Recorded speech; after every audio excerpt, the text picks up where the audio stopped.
80일간의 세계 일주.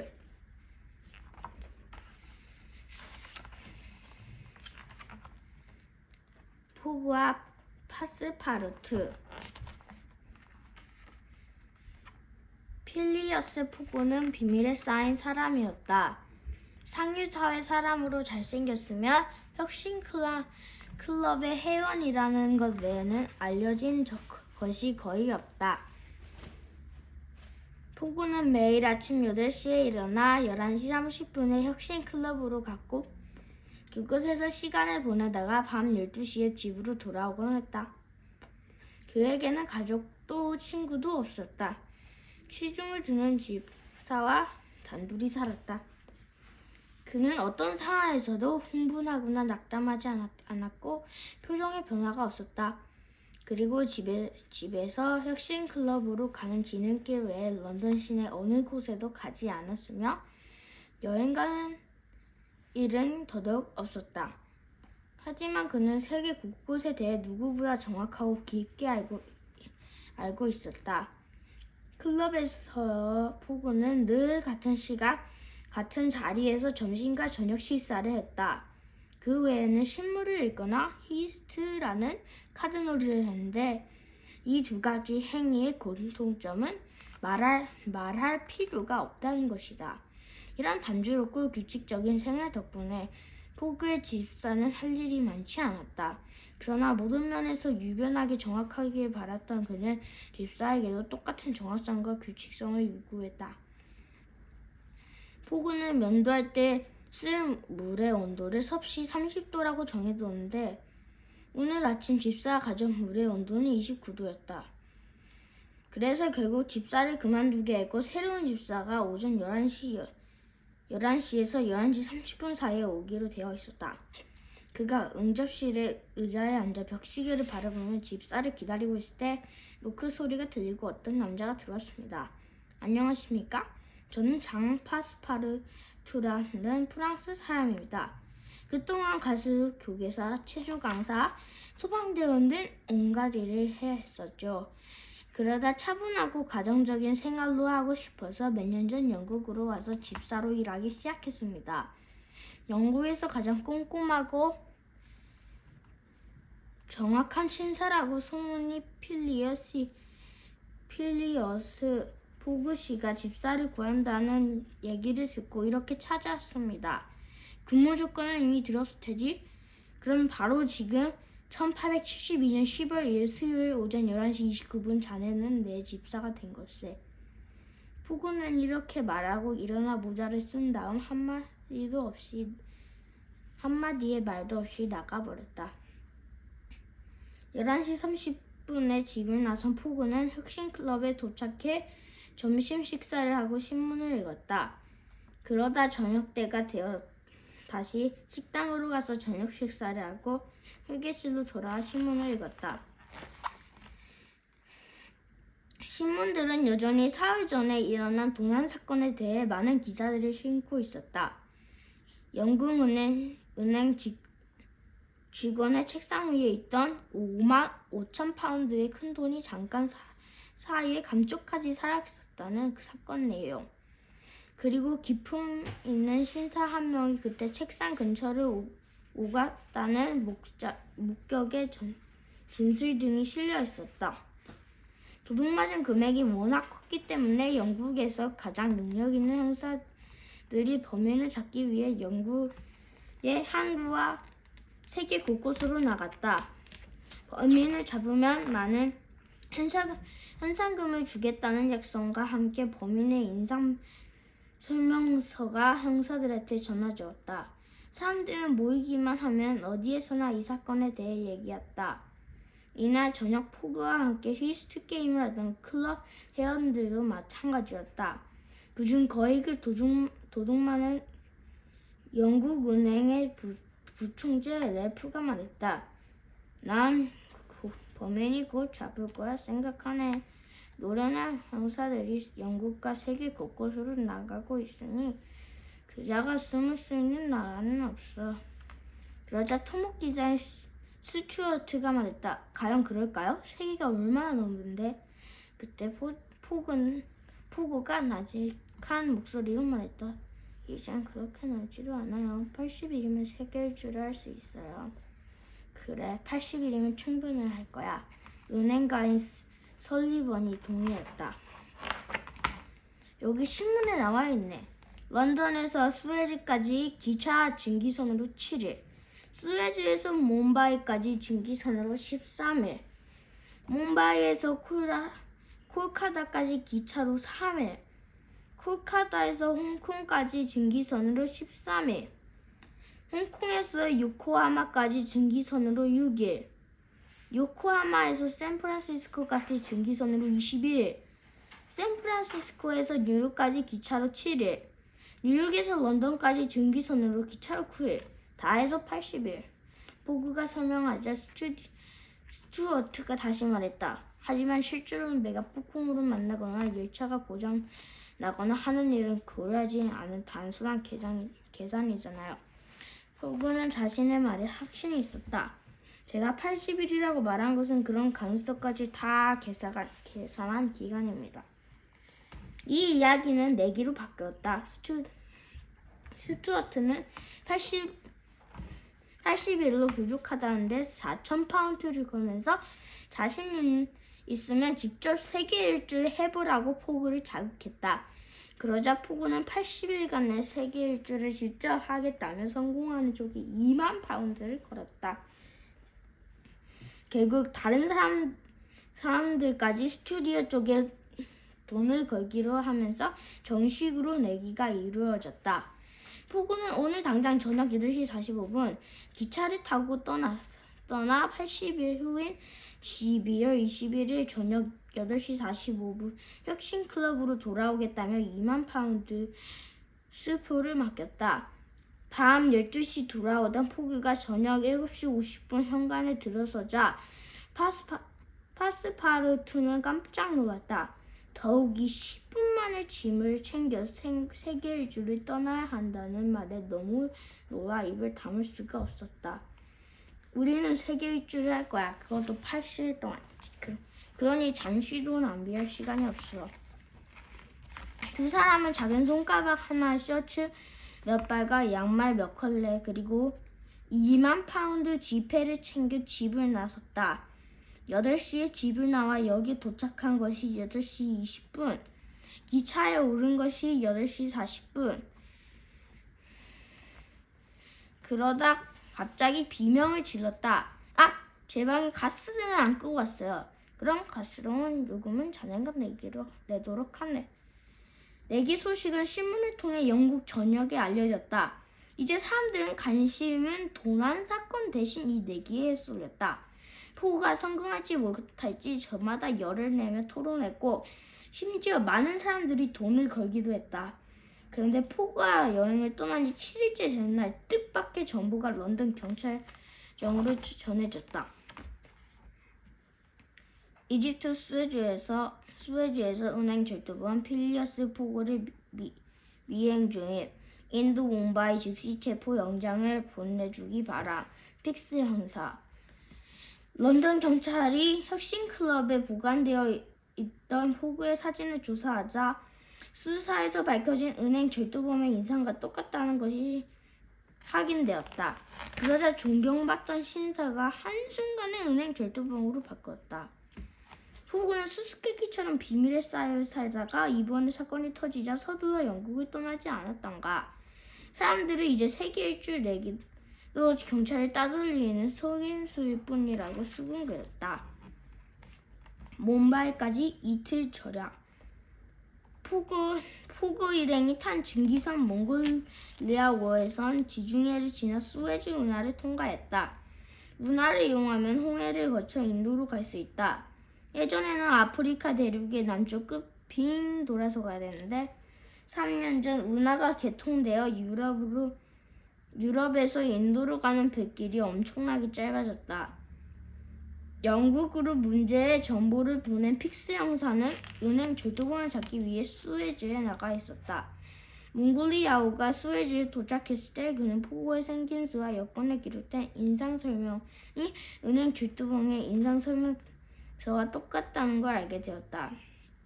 픽스는 시장에서 물건을 사려는 파스파토루에게 접근하여 이런저런 사정을 캐물었다. 그리고 포그가 갑자기 세계 일주를 떠났으면 가방에는 엄청난 돈이 들어있다는 얘기를 듣고 마침내 포그가 은행 절도범으로 확신한 것이다. 그는 서둘러 영국에게 전보를 친 후 포그 일행을 따라 몽골리아호에 올랐다. 영국 식민지인 인도의 몬바이에서 포그를 잡기 위해서. 배에는 몬바이로 가는 영국인이 많아서 포그는 여러 사람과 히스트 게임을 할 수 있었다. 그중 한 명인 크로마티 경은 영국 육군 군단장으로 바라나시에 있는 부대로 돌아가는 길이었다. 배가 홍해를 지나 인도양으로 나갔을 때 서쪽에서 바람이 불어와 몽골리아호의 뒤를 밀어주었다. 포그는 예정보다 이틀이나 빠른 10월 20일 뭄바이에 도착했다. 포그는 여행 일정의 수첩에 꼭 꼼꼼히 기록하면서 계약한 시간과 실제 시간을 나란히 적었다. 픽스는 뭄바이 경찰서에 가서 체포영장을 도착했는지 확인했다. 하지만 포그가 소유주를 떠날 때 런던에선 체포영장을 막 보냈다고 하니 어떤 교통수단을 쓰더라도 포그를 따라잡을 수 없었던 것이다. 픽스는 뭄바이 경찰서에서 체포영장을 직접 발급해달라고 요청했지만 서장은 런던에서 일어난 사건에 대한 영장을 런던 경찰서장이 발급해야 한다면서 픽스의 요청을 경절했다. 할 수 없지. 체포영장이 올 때까지 그를 잘 감시해야 했군. 뭄바이에 힌두 사원과 이슬람 사원, 유대 교회와 불교 유적 등 유명한 곳이 많았다. 셔츠와 양말을 사러 나간 파스파르투는 시내를 구경하며 돌아다니다 근처에 있는 힌두교 안에 들어가 보였다. 문제는 그가 힌두교의 관습을 전혀 모른다는 것이었다. 사원 안에는 맨발로 다녀야 하지만 파스파토루는 구두를 신은 채 사원 안을 둘러보고 있었다. 그때 화가 난 힌두교 숙녀들이 그에게 달려들어 구두와 양말을 벗기더니 고함을 지르며 때리기 시작했다.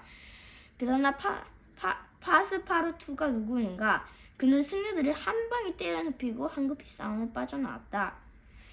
기차가 출발하기 5분 전이야 파스파르투는 맨발의 빈손으로 기차역에 나타났다. 포고는 그에게 다시는 그런 얘기를 바라네 라는 말만 하고 기차에 올랐다. 그러나 그 얘기를 엿들은 픽스는 만족스러운 미소를 지었다. 저 바보 녀석 같은 것이 이곳에서 범죄를 저질렀으니 인도를 떠나기 전에 저 둘을 체포할 수 있겠군. 픽스는 그들과 함께 기차를 타지 않고 다시 뭄바이 경찰서로 갔다.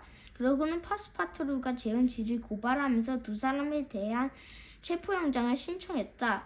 영국 정부는 인도와 종교의 관습을 존중하기에 그런 것을 어긴 자를 엄하게 처벌하고 있었던 것이다.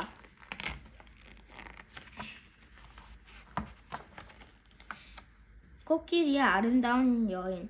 기차에서 크로마티 경은 포그 일행과 같은 칸을 탔다. 그는 히스트 게임을 하면서 포그를 주의 깊게 살펴보았다. 포그는 이제까지 만난 사람 중 가장 똑똑했기 때문이다. 세계 일주 내기를 맡은 것 말고 이 사람 누구에게 도움을 주거나 가치 있는 일을 할 수 있을까 하는 생각이 들었다. 기차는 몬바이 출발해 내륙으로 향하고 있었다. 인도는 영국의 식민지이지만 사실 영국 정부의 힘이 미치는 지역은 일부분뿐이었다. 내륙의 여러 지역에서는 여전히 예전부터 살던 부족들이 제각기 독립국가를 이루고 있었던 것이다. 포그 일행이 탄 기차는 한참을 달리다가 어느 산기슭에 갑자기 멈췄다. 기관사는 여기서부터 다음 역인 알라하다브까지 80km라는 기찻길이 놓이지 않았다고 했다. 포그는 기관사한테 물었다. 하지만 신문에서는 몬바이에서 콜카타까지 기차로 갈 수 있다고 했는데 말이오. 기관사는 어깨를 으쓱하더니 대답했다. 그거야 공사가 늦어 있는 걸 확인도 안 하고 쓴 기자를 쓴 안 하고 기자를 쓴 기자 잘못이죠. 다른 승객들은 이미 마차나 조랑말 같은 탈 것을 타고 떠나버렸다. 포구와 파스파르투, 크로마티 경이 탈만한 것은 엄청나게 큰 코끼리 한 마리뿐이었다. 포구는 결국 2,000파운드를 되는 큰 돈을 주고 코끼리를 산 다음 페르시아인 젊은이를 안대로 구했다. 코끼리는 울창한 숨길을 쉬지 않고 40km 내로 달렸다. 이런 속도로 간다면 늦지 않고 다시 기차를 탈 수 있을 터였다. 그들은 숲속에서 하룻밤을 자기로 했다. 다음날 코끼리를 타고 가던 중 앞에서 들려오는 요란한 소리에 그들은 숲속으로 몸을 숨겼다. 숲속에서 지켜보니 지방 영주의 장례 행렬이었다. 행렬 앞쪽에는 승려들이 섰고 뒤엔 가마에는 화려하게 치장한 영주의 사신이 실려 있었다. 근데 가마 앞에선 온갖 보석으로 꾸민 젊은 여인이 거의 정신을 잃은 채 끌려가는 게 아닌가? 이 모습을 바라보는 크로마티 경이 슬픈 목소리로 나직히 말했다. 서티로군. 행렬이 사라진 뒤에 포구가 물었다. 서티가 뭡니까? 산 사람을 희생 제물로 바치는 걸 서티라고 하지요. 영국 정부가 그런 풍습을 금지했지만 이 지방에선 정부의 힘이 미치지 못하군요. 젊은 안내인의 말에 따르면 그 여인은 부유한 상인의 딸로 어려서부터 영국식 교육을 받았는데 부모가 일찍 죽고 강제로 늙은 영주와 결혼했다. 그런데 석 달 만에 영주가 죽자 영주의 친척들이 그녀와 영주와 함께 불타오기로 작정하고 마약으로 그를 웅웅하게 만들어 놓은 거라고 했다. 그녀의 이름 아우다이고 페르시아인 혈통이라는 말도 했다. 이야기를 들은 포구가 크로마티 경을 돌아보면서 말했다. 그 여인을 구해주면 어떨까요? 제겐 아직 12시간의 여유가 있습니다. 당신에도 따뜻한 심장이 있었군요. 크로마티 경은 간단하자 포구가 말했다. 가끔은 그렇지요. 시간이 있을 때. 영주의 장례식은 필라지 사원에서 해가 떠오를 때 치를 참이었다. 포구 일행은 어둠을 틈타 그녀를 구하러 왔지만 호위병들이 밤새 지키고 있어 다른 방법을 찾아야 했다. 그때 파스파르투가 무슨 생각을 했는지 홀로 조용히 어둠 속으로 사라졌다. 어느덧 장례식이 시작되었다. 사원의 마당에 쌓인 장작더미 위에 영주의 사신과 정신을 잃은 여인을 나란히 눕히고 장작더미에 불을 붙였다. 연기가 자욱한 그때 믿을 수 없는 일이 일어났다. 죽은 영주가 벌떡 일어나 여인을 안고 장작더미에서 내려온 것이다. 모두가 그 기적에 놀라 감히 쳐다보지 못했다. 여인을 안은 영주가 포구 일행에게 당연히 박하게 말했다. 빨리 달아나자고요, 빨리. 파스파르투였다. 그가 연기가 자욱한 틈을 타 영주의 옷을 걸친 채 여인을 구한 것이었다. 포구 일행은 코끼리에 올라 빠른 속도로 달아났다. 뒤늦게 알아챈 호위병들이 멀리서 고함을 지르며 뒤쫓아왔다. 픽스 형사의 계략. 구출은 극적으로 성공했다.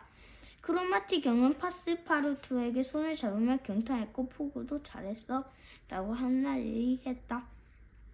오전 10시쯤 그들은 알라하바드 역에 도착했다. 여기서 기차를 타고 24시간 안에 콜타카까지 가면 처음 계획대로 움직이게 되는 셈이다.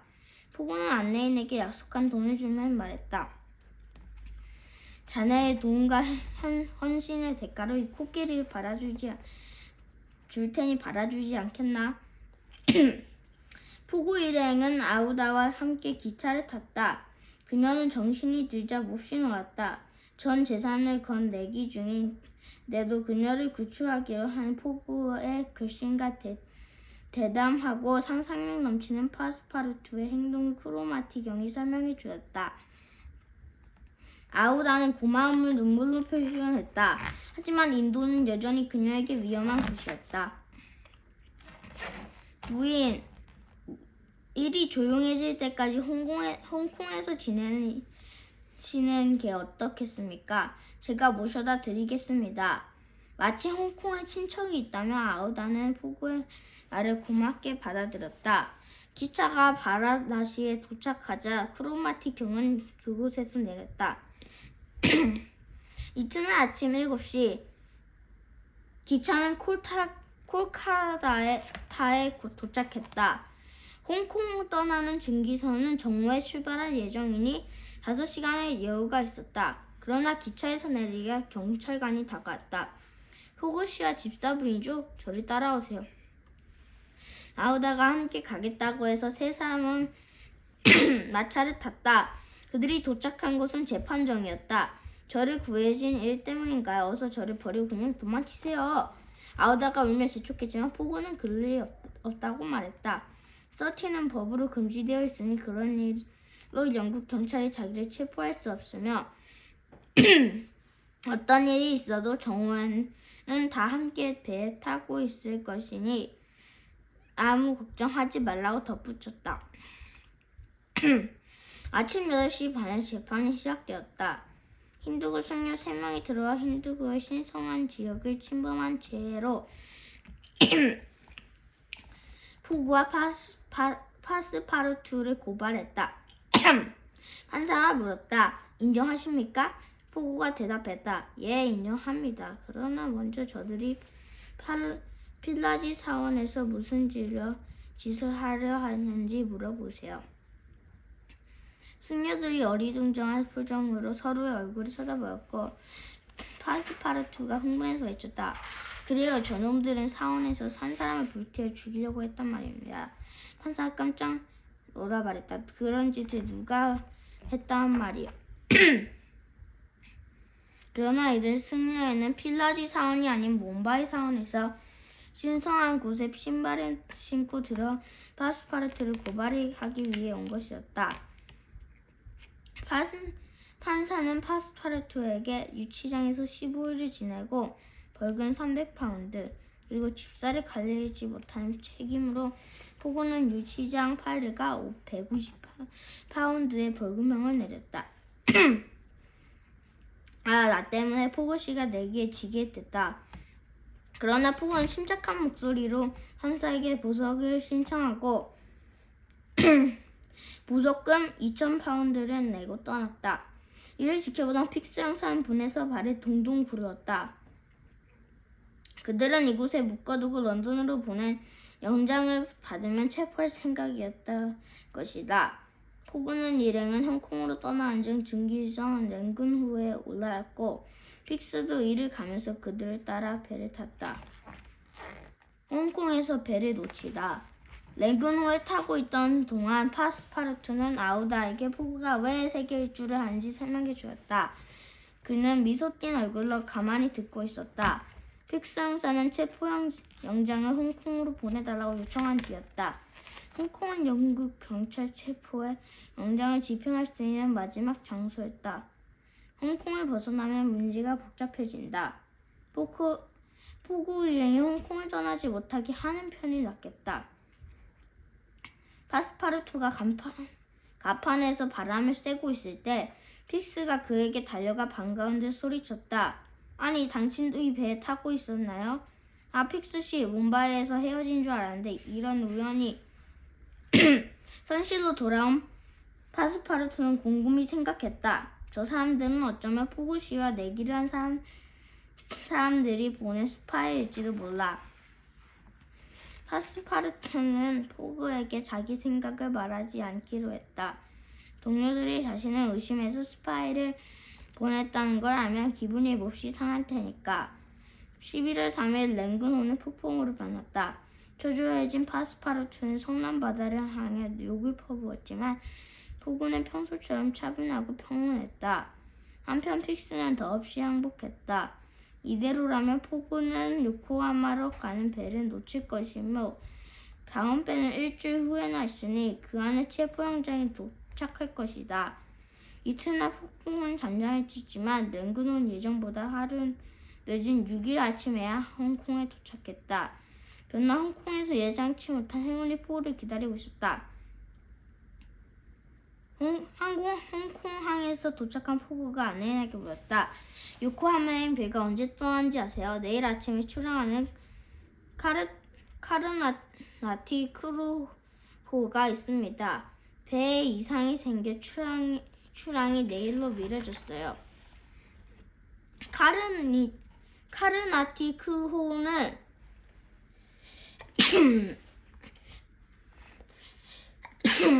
죄송합니다. 고장난 엔진을 고치느라 내일 아침 5시에 출항할 예정이었다. 카르나티 크호가 요코마에 도착하는 것도 예상보다 하루쯤 늦어지겠지만 하루 정도는 드넓은 태평양을 건너는데 20일 동안 충분히 따라잡을 수 있을 것이다. 그렇게 해서 하루의 여유 시간이 생기자 포그는 아우다를 호텔에서 쉬게 하고 그녀의 친척 제제흐를 찾기 위해 나섰다. 그러나 제제흐는 이미 2년 전에 유럽으로 떠났다고 했다.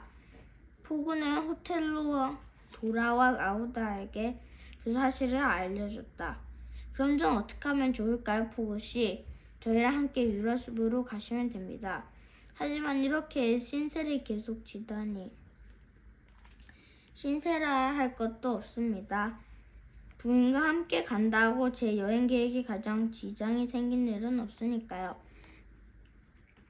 포고는 파스파르투에게 선실 3개를 예약하라고 했다. 부두에 도착한 파스파르투는 배를 빨리 고쳐서 내일 아침 5시가 아니라 오늘 저녁 8시에 출항할 것이라는 소리를 들었다. 정말 잘 됐어. 빨리 가서 알려드려야지. 선실을 예약하고 돌아가려던 파스파르투는 픽스 형사와 맞췄다. 태포형 연장이 도착하지 않자 속상하던 픽스는 파스파르투에게 자신의 정체를 밝히고 도움을 받기로 결심했다. 그래서 파스파르투는 부둣가 술집으로 데려갔다. 그곳은 마약인 아편을 피우는 아편굴이었다. 술을 마시는 사람도 덜어 있었지만 대부분 길쭉한 담뱃대에 아편을 태워 연기를 마시고 있었다. 픽스는 술집에 와인을 주문했고 파스파르투는 조금씩 술에 취해갔다. 그러다 출항 시간이 바뀐 걸 말해주러 가겠다고 일어서자 픽스는 하루던 얘기를 꺼냈다. 사실 난 영국 경찰 행사야. 영국 은행에서 5만 파운드를 훔친 포그씨를 체포하기 위해 이곳까지 따라왔어. 여기 형사 신분증과 영국 은행 도둑에 대한 설명서를 보시오. 픽스는 깜짝 놀란 파스파르투에게 포그를 홍콩에 잡아두는데 협조하지 않으면 공범으로 체포하겠다고 협박했다. 그러나 협조하면 현상금 2,000파운드를 절반을 주겠다는 말도 했다. 실수. 당신 얘기가 다 사실이라고 해도 아니 그럴 리가 없지. 어쨌든 난 여전히 포그씨의 집사이고 그분을 믿고 있어요. 그런 분을 배신하다니 천만에. 흥분과 술기울 때문에 비틀거리는 파스파르투에게 픽스는 담뱃대 하나를 건넸다. 흥분한 상태에서 담뱃대를 무심코 받아 피운 파스파르투는 아편에 취해 순식간에 정신을 잃고 말았다. 그 후 이제 포구는 출항 시간이 앞당겨진 걸 모르고 배를 놓치겠지. 그 시간 포구는 아우다와 함께 호쿤 시내를 걷고 있었다. 유럽까지 함께 가기로 한 아우다에게 필요한 물건을 사러 나온 것이다. 아우다는 괜찮다고 했지만 포구는 당연하단 말입니다. 이건 제 여행에 필요해서 하는 일입니다. 반대하실 이유가 없습니다. 포구와 아우다는 호텔로 돌아와 저녁 식사를 할 때까지 또 파스파르투는 돌아오지 않았다. 하지만 포구는 별로 걱정하지 않고 잠자리에 들었다. 다음날 새벽에도 파스파르투는 나타나지 않았다. 포구는 부두로 가서야 배가 어디 떠나는지 사실을 알았다. 하지만 얼굴엔 별다른 변화가 없었고 오히려 아우다를 안심시키며 말했다. 사소한 사고일 뿐입니다, 부인. 그때 저쪽에서 그들을 지켜보고 있던 픽스가 다가왔다. 자기도 배를 무척 당황스럽다는 픽스의 말에 포구는 아무렇지도 않게 대꾸했습니다. 여기엔 다른 배들도 있으니까요. 그러나 다른 배들은 모두 막 도착해 짐을 내리고 있었고 조그마한 안에서 한 척만 출항 준비를 마쳤다. 포구는 그 배에 선장에게 요코하마까지 가자고 말했다.